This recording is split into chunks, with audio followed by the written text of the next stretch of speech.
Hey, good day there. This is Joe Van Cleve. How you guys doing? I have something to show you here, and that is ink-stained fingers. And whenever you have ink-stained fingers, that usually means that you've been messing around with bottled fountain pen ink.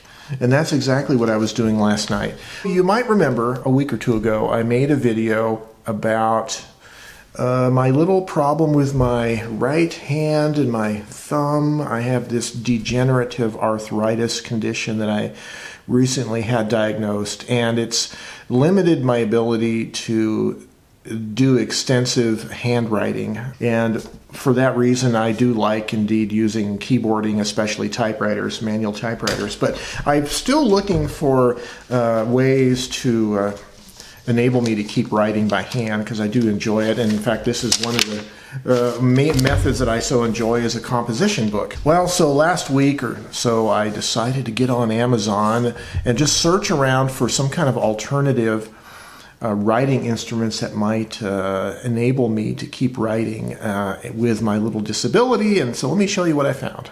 When I had made that video a few weeks ago about my hand, my friend Kevin Kittle, a local typewriter aficionado, brought over a gift for me, which was this Baumgarten's Ergosof pen.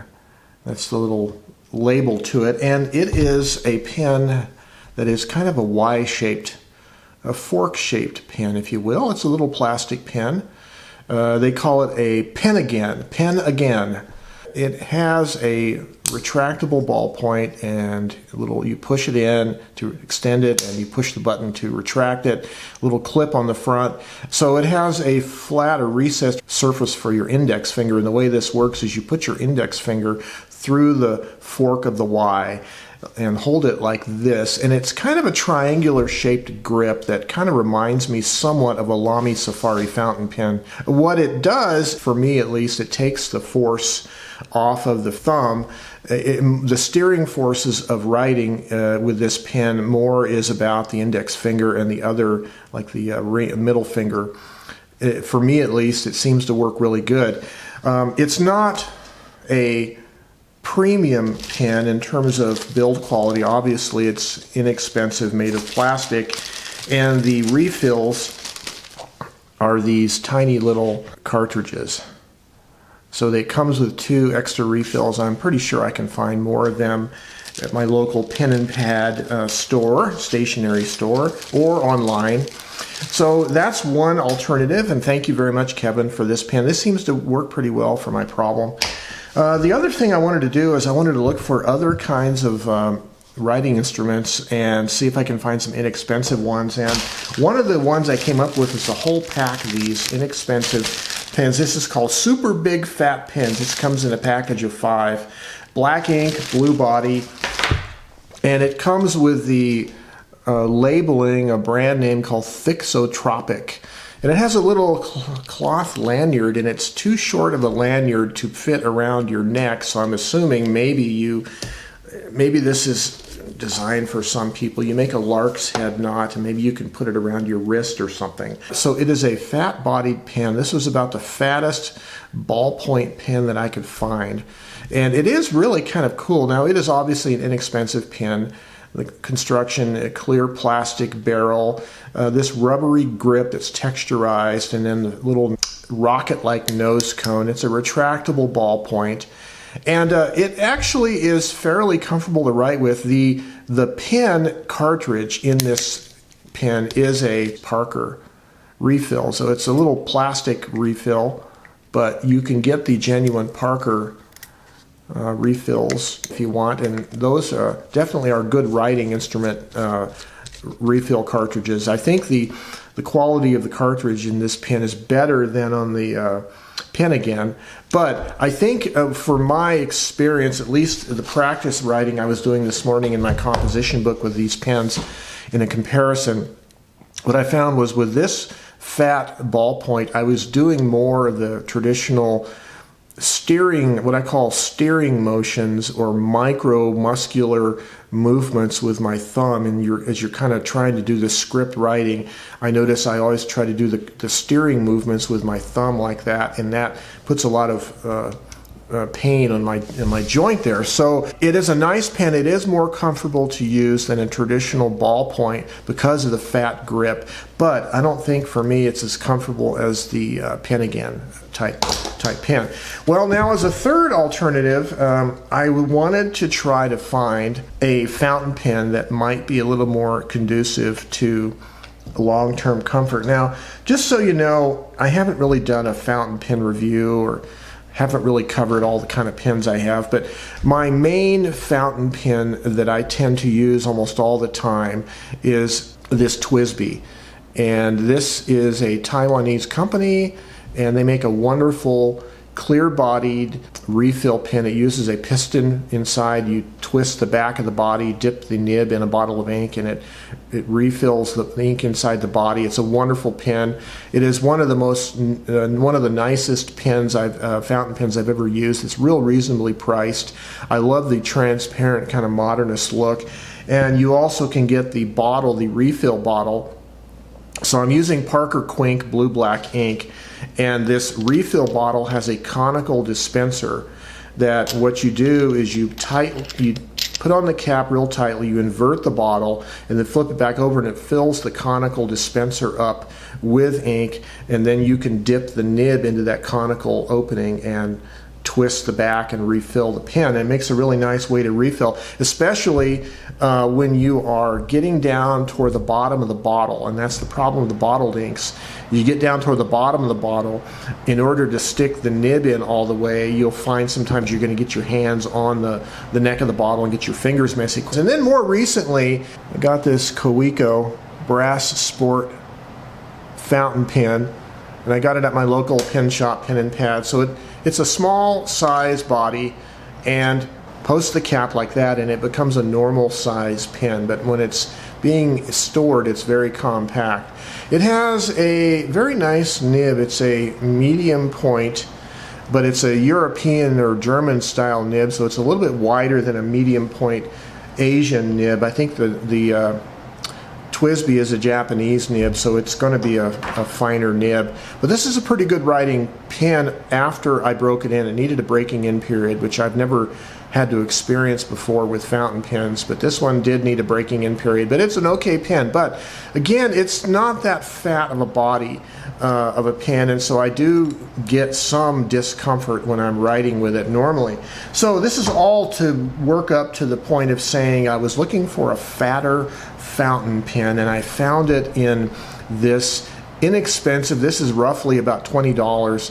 This is a brand of pen called a Duke, and it is a Charlie Chaplin is the model, so I guess it's the black and silver motif, and there's some real fine decorations on here of dancing shoes and a top hat and a cane, evidently referencing Charlie Chaplin. But so this pen pulls off, and you post the cap, but there's a pretty good rubber seal, synthetic silicon rubber maybe seal inside for posting the cap. It makes a little clicky noise like that.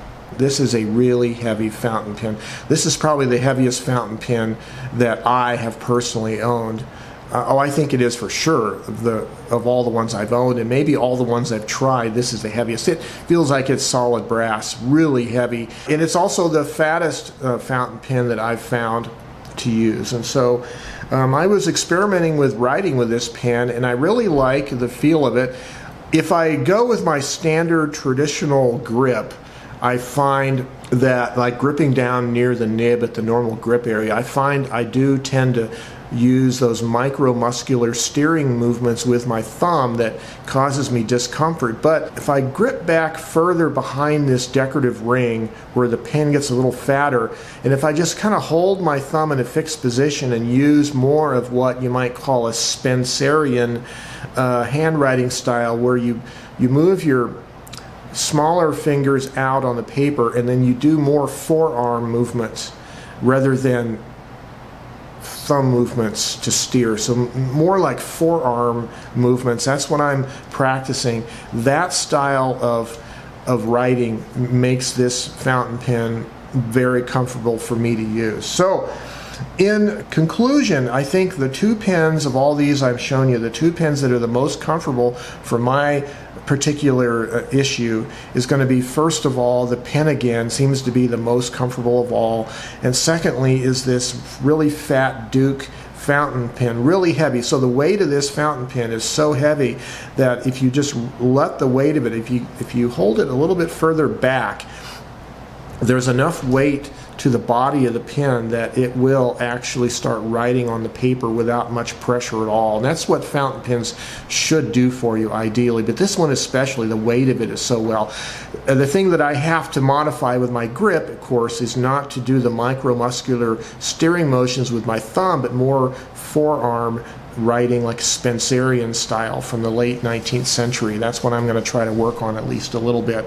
Not that I'm going to make my handwriting 19th century in quality, but I'm going to at least have to change the way I'm using my muscles to write with. So this has been just a little review of my writing situation, my writing tools. I'm trying to update how I write with new tools so that I can keep writing and keep using my journal books and all that. And oh yeah, I forgot to tell you one thing about this Duke fountain pen before we close here. This is probably a little late, but it came with a converter. You screw the converter, you turn the end of the converter, and there's a piston that drives up and down, and you dip the nib in a bottle of ink or your refill bottle from Twisby and fill it up. But when you do that, you'll have an air gap about 1/4 of an inch in the glass where it won't fill it up all the way. And you can either live with that. Another way to do it is after you fill it, if you turn it upside down like this, nib up and kind of tap on it, the air bubble you can move up to the top, and then you'll have to screw it in slowly, force the air bubble out. But when you do that, you get a lot of ink spilling over the nib, and then you have to clean that up. What I did with it is, after I did the initial fill, it had the air gap, I actually pulled the converter cartridge off, and then I have this little plastic pipette that I got at a model airplane hobby shop. It has a tiny little tip, and I squeeze this and I fill up a little bit of ink into it, and then I actually put it into the hole of the converter and fill it up the rest of the way like that, and then put it back into the nib. And that seems to work pretty well. So if you guys go to a hobby shop and get one of these little plastic pipettes, it's really good for fountain pens for refilling these converters. It came with a converter. I love that because you can use these pens with bottled ink, therefore. And this pen posts quite nice. It has these silicone rubber insert, so nice click. And it's a nice pen for roughly $20. I mean, shoot, not bad at all. Okay, let's do a weight comparison with these various pens since I was talking about the fountain pen. So here, first of all, let's turn on the scale here. This is in grams. So here is the pen again, and it weighs roughly 12 grams, okay? And then the Thixitronic, the fat ballpoint, with its little lanyard is 25 grams. Okay. Now let's go to the Twisby fountain pen with ink in it is 28 grams, so it's pretty close to the ballpoint here. Next is the brass Kaweco, and again it has ink in it already, and that's 43 grams. And finally is the Duke fountain pen with ink in it. It is 79 grams, so definitely heavier than all the others by far. So I was also, this morning, while I was practicing writing with these various new writing implements, I was also using my little Underwood portable typewriter, 1930 Underwood portable that I have on the tray table with the endless roll of paper down below there. And I was just using it as a comparison to see how is typewriting versus handwriting. And I can definitely tell you that as far as the pain I experience in my hand from writing, the typewriter really is the better way for me. I have no discomfort at all when I'm typewriting. This is a wonderful little machine. It's kind of well worn on the outside. It has rust, worn paint, but it is such a wonderful typewriter to use. And so this was quite a fun experience typing with this. This is a typewriter that sits out here in my patio room, and it's kind of the beautiful, wonderful looking decorative typewriter along with my Corona Standard. But it is a wonderful, both of those typewriters are wonderful typing typewriters as well. Not just pretty to look at, but nice to use. And so it just reminds me once again how much I like a nice typewriter for writing. Yeah, there is a convenience factor to ballpoint fountain pens, mechanical pencils. You can put them in your pocket, take them with you with a notepad or a notebook, and they are really portable, but they're not as comfortable for me as a typewriter. So this is Joe Van Cleve, and I'm trying to modify my writing tools so I can keep writing by hand along with typewriting, and hope you guys keep writing as well and you have yourselves a great day.